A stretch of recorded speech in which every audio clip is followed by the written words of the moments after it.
All right, welcome to the Profit Path AI podcast, where we talk with the people driving the future of insurance and financial services, sharing real stories, lessons, and strategies to help your agency grow and run smarter.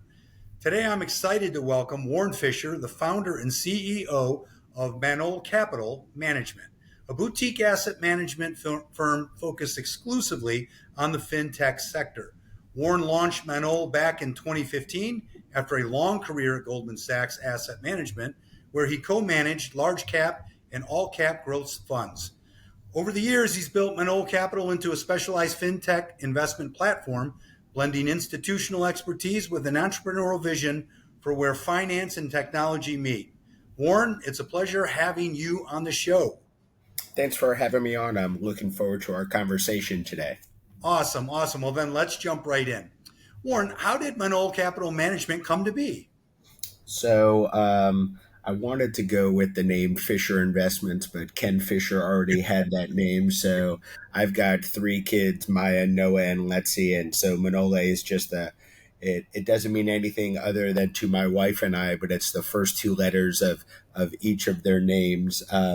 We launched the company in 2015. So we've been around for over a decade, and we're doing the same exact fintech analysis and research and publications and managing of client assets that I've done for 20 years on the street, primarily with Goldman Sachs Asset Management, and then for about 18 months with Logan Circle, a part of Fortress. So we're doing the same kind of research and analysis on the fintech space that we've always done.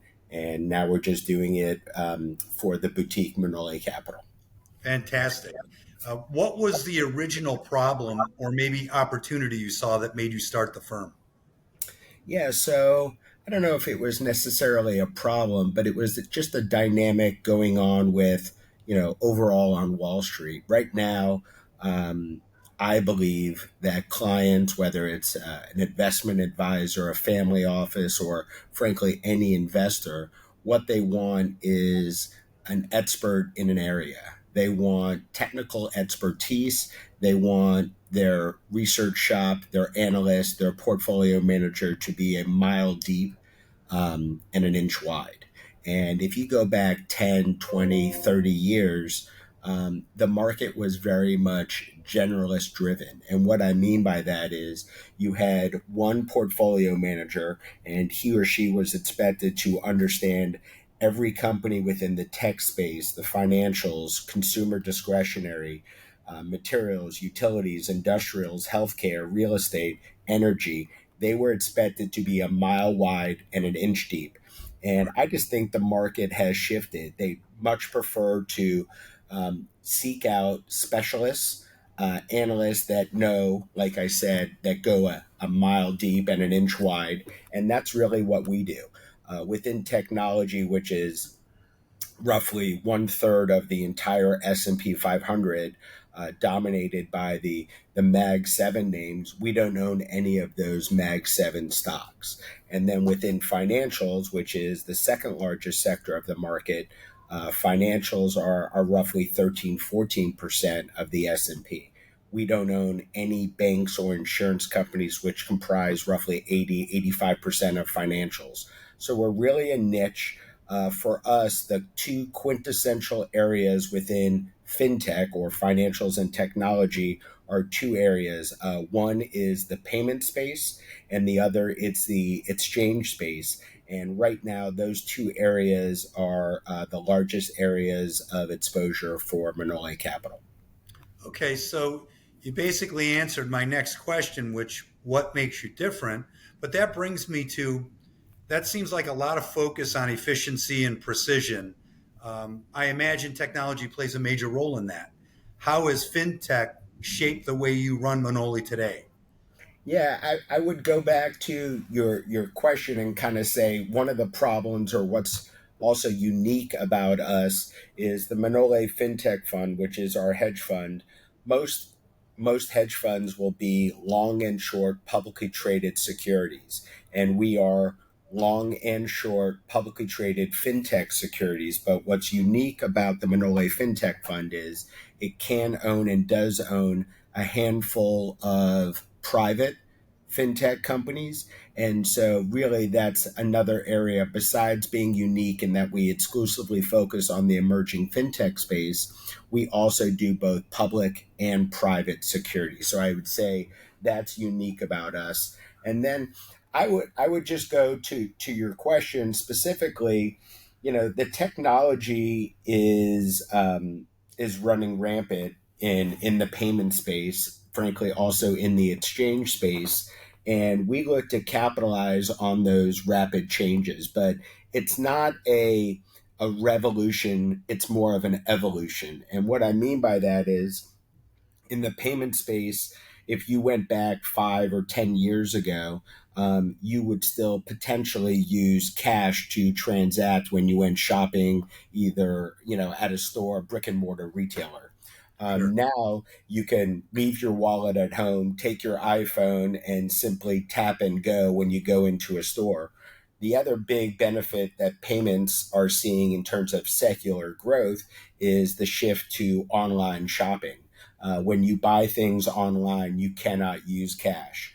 You have to use a debit or a credit or a private label card. So there is just a huge secular tailwind, if you will, behind the payment space. And the same could be said on the technological front when it comes to the exchanges. If you look back over 100 years ago, the Chicago Mercantile Exchange, or the CME Group, which is the world's largest derivative exchange, 100 plus years ago, it was the Egg and Butter Exchange. And then, if you kind of remember, my favorite movie is Trading Places with Dan Aykroyd and Eddie Murphy, Sure. and they're trading futures and options in the orange juice pits. Right. And that's very much an open outcry setting where people are yelling at each other, trading pads and pencils and hand motions. Now that has been replaced with technology, and you can trade on Globex 24 hours a day, 7 days a week, any product under the sun. So um, to me, fintech is really anything that utilizes technology to improve an established process. When it comes to exchanges, it's improving the process of how we trade.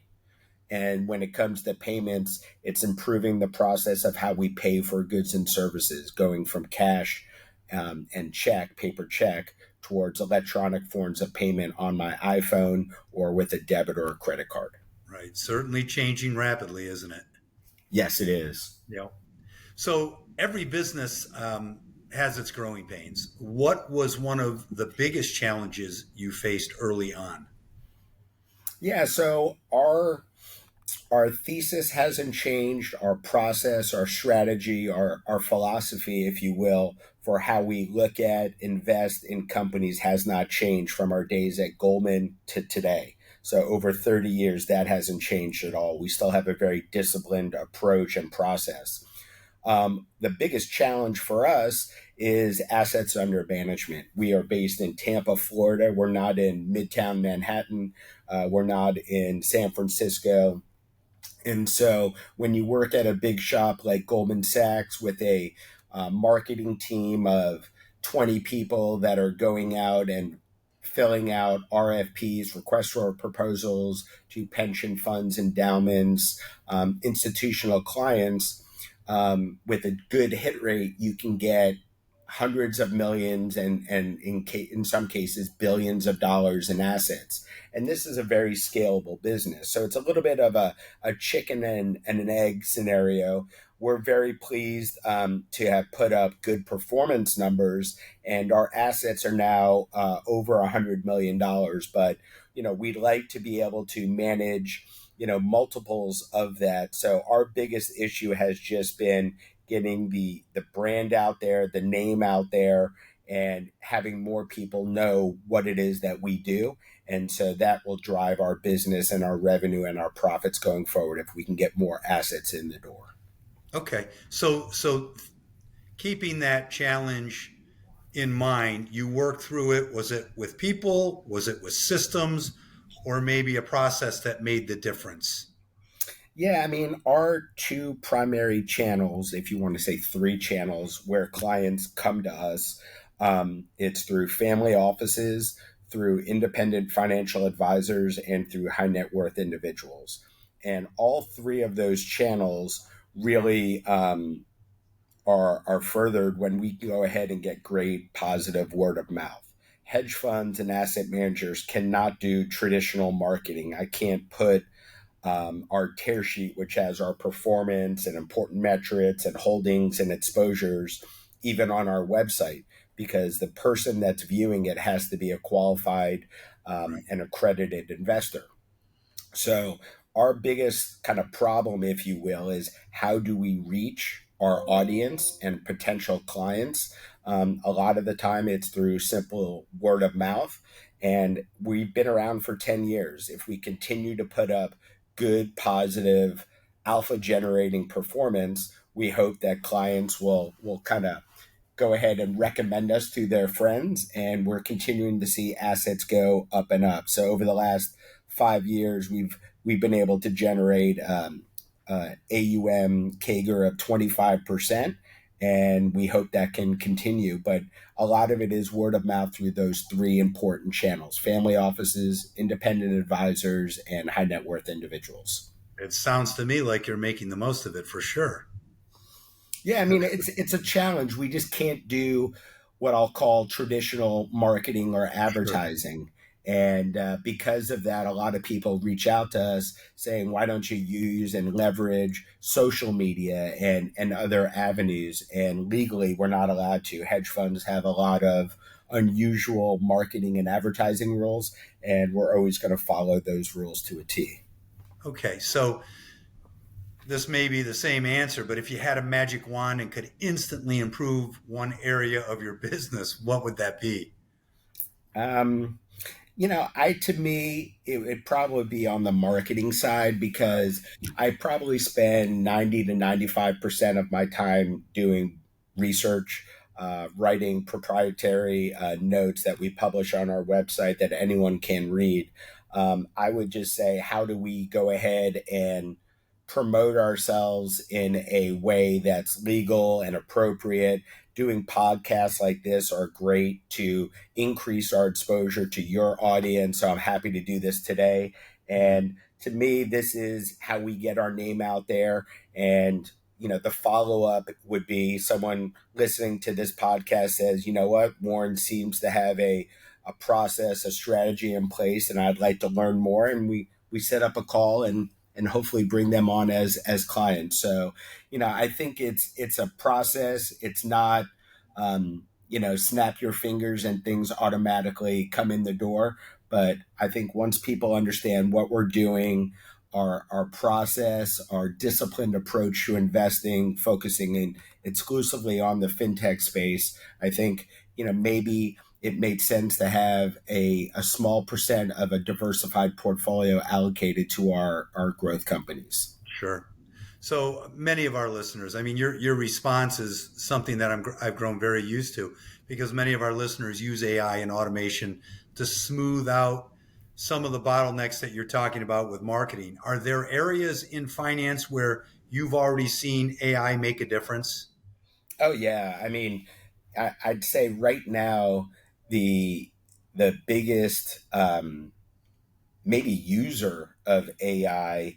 It could be on the education front, but financials and banks are heavy, heavy users of AI. I think I saw Goldman Sachs when they reported a week ago, JP Morgan when they reported, a week or two ago, talking about they're spending billions of dollars on AI, and both came out and said they're seeing a good ROI on that investment. So they can have young analysts create a investment banking presentation using AI, and instead of that taking, a day or two to complete, they can do it in a half hour and then spend 2 hours improving it, tweaking it.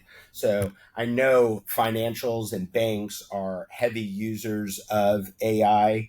I think, when you look at the mortgage space, the loan space, the lending space, the credit space, the ability to use AI to go beyond just the FICO score or the credit bureaus providing a level of analysis to say that this client deserves a loan and this one doesn't.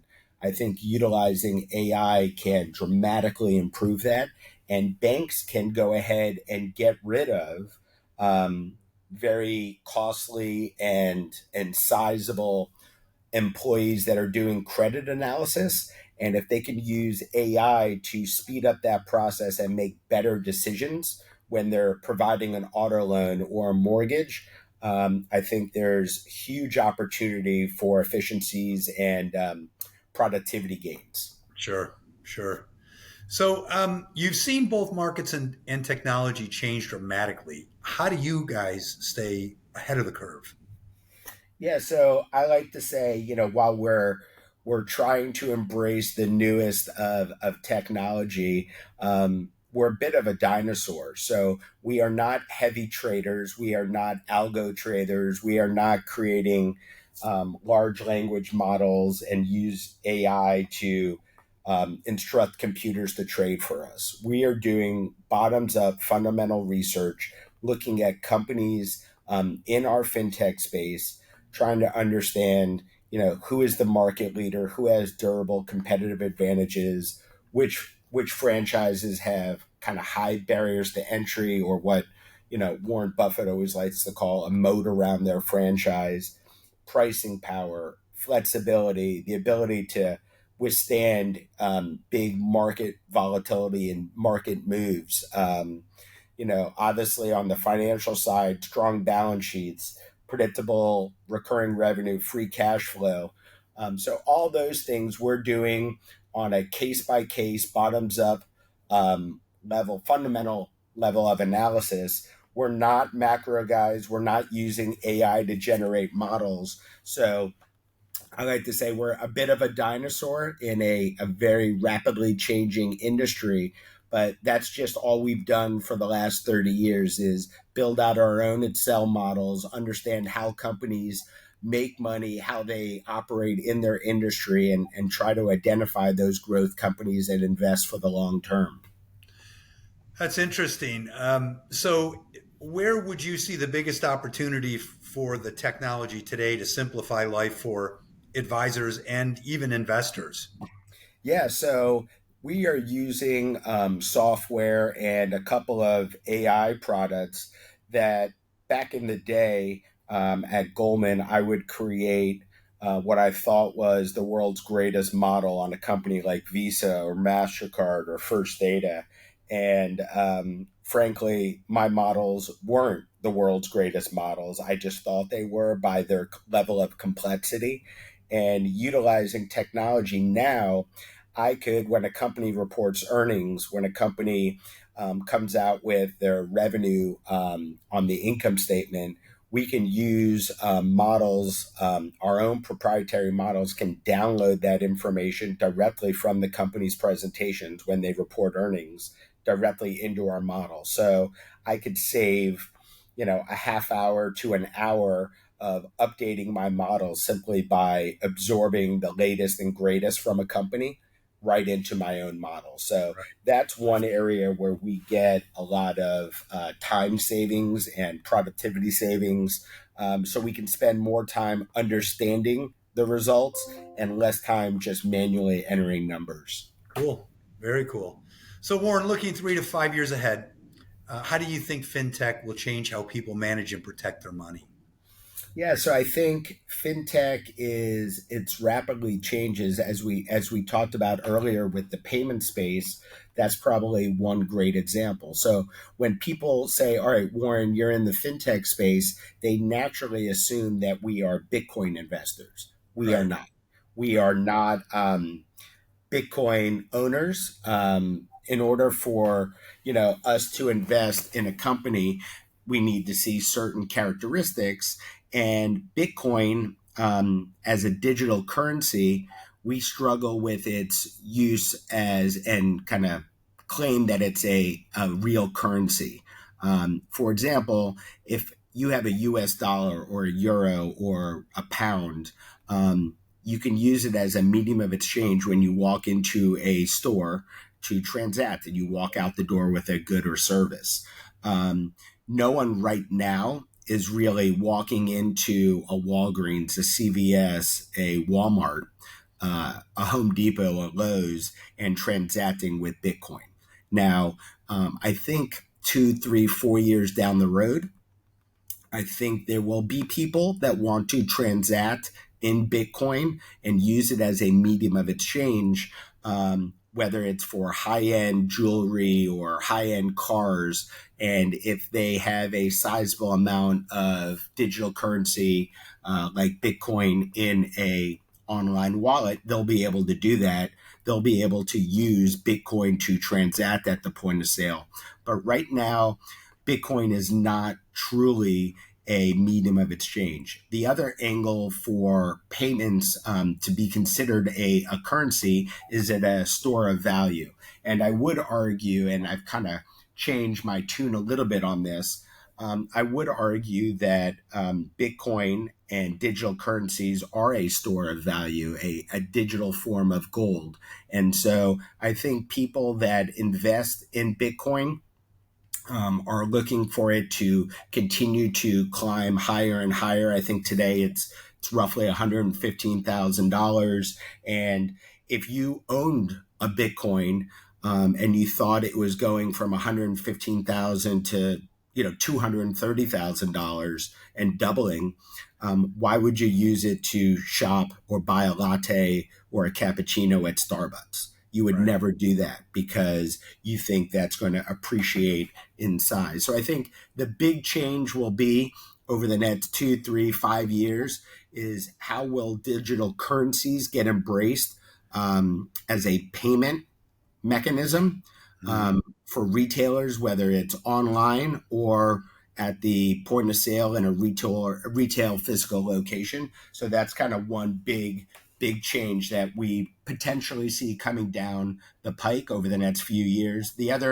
Another angle there is, will stable coins, and I'll just refer you to our website, manolecapital.com, under the research tab. We just did a 10-page note on stable coins, and we think there's a great opportunity for stable coins to serve a valuable part of the payment chain, especially on cross-border foreign currency transactions. But we don't believe that stablecoins are going to replace credit and debit card transactions. So that's kind of one thing the market has rushed to, just the assumption that stablecoins are going to put debit and credit out of business. We're not necessarily there, but we do see big tailwinds coming for stablecoins for cross-border transactions. So that would be another area of growth that we're looking for.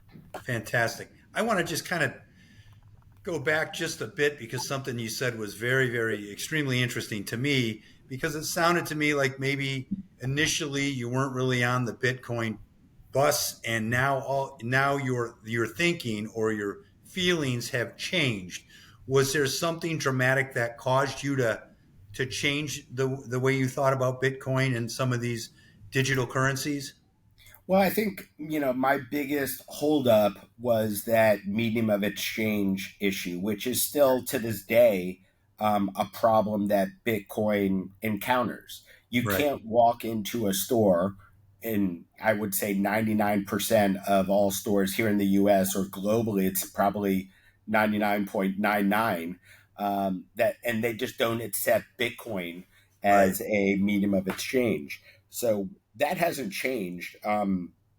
Where the big change has been is the widespread adoption of it as a almost like an investment, as a store of value, a digital form of gold, and that to me, I think it can serve as a small part of one's diversified portfolio. I would never argue that Bitcoin should be a sizable component of Yeah. a well diversified and well rounded out portfolio. But if someone wanted to go ahead and have a 0.5% um, taking away from maybe some of their cash weight in Right. their overall net worth in their portfolio and allocate it towards one or two digital currencies. I think there is an opportunity for that to replace gold, although gold has been a fantastic investment over the last year. It's just been a challenging investment for gold bugs over the last decade and 2 decades and 3 decades. So gold is having its day in the sun right now. Bitcoin certainly has an opportunity to take some of that market share. But Mhm.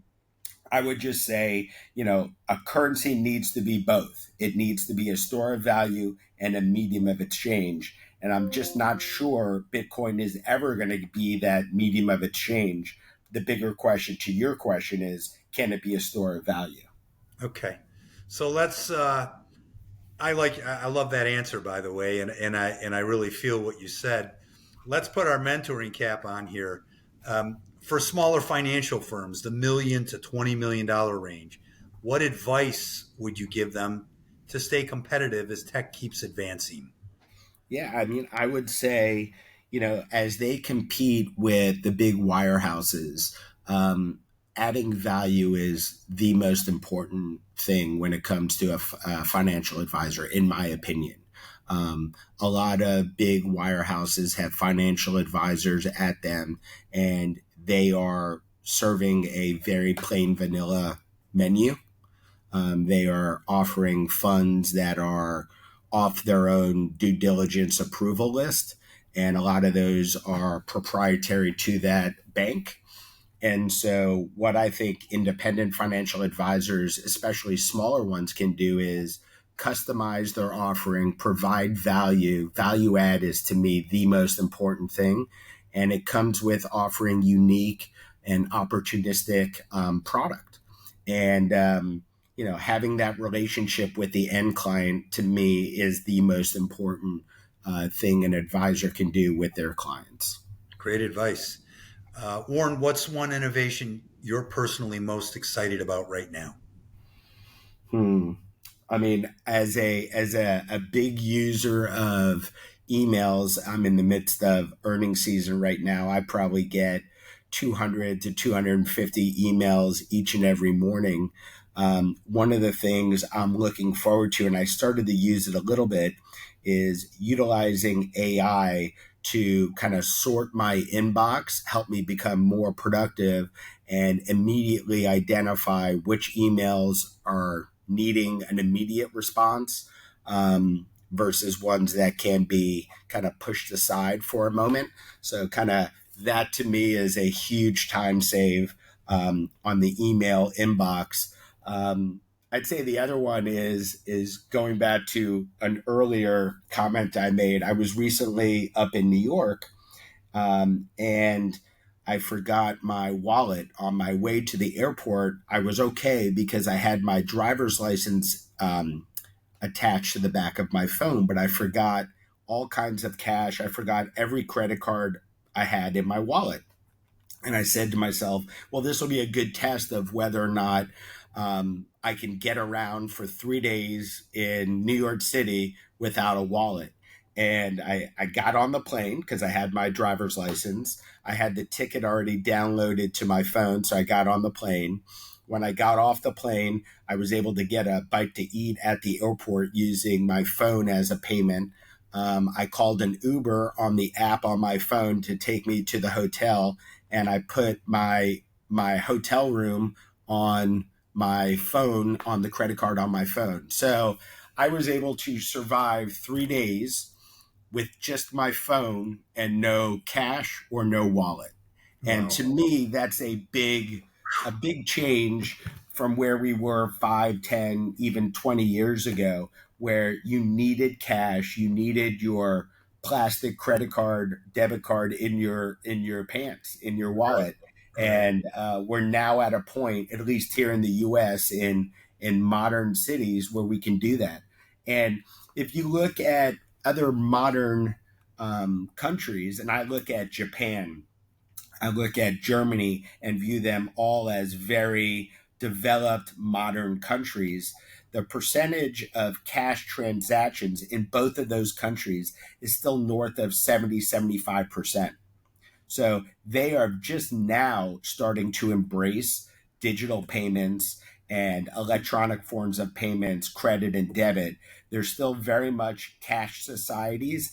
And so when I say earlier that the payments world is it's an evolution, not a revolution. Here we are in 2025. I'm able to go to New York City without a leather wallet in my pocket, but I don't know if I could have done that in Tokyo or in some cities in Germany.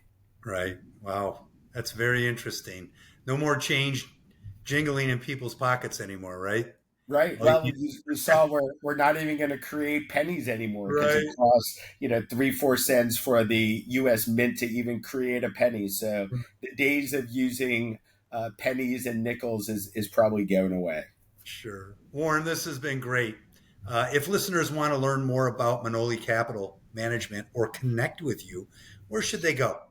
Yeah, so the best place to learn more about us is our website. I kind of pride ourselves on putting a lot of our research there for anyone to read. We have quarterly newsletters going back 10 years. We publish a lot of thematic notes. Our interns every summer write up research on what Gen Z thinks about certain financial subjects like payments, banking, brokerage, and crypto. And so our website has a ton of information about us, kind of our view of fintech. Like I said earlier, it has a great new note on stable coins if that's of interest. And they can always reach me via email at warren@manolecapital.com. That's fantastic. Any final words of advice for advisors trying to balance people, performance, and technology? Yeah, once again, I just think that the biggest, most important thing for an independent financial advisor to do is create a bond with their clients, act as that fiduciary, always look out for the best interest of your clients. And when you build that strong relationship, the assets will grow over time and business will grow over time too. Sounds great. Warren, thank you again for being part of the Profit Path AI podcast. Uh, I'm Joey Paluzzi, reminding you to stay sharp, stay human, and stay profitable. Thanks again, Warren. Thanks again. Appreciate it. You got it.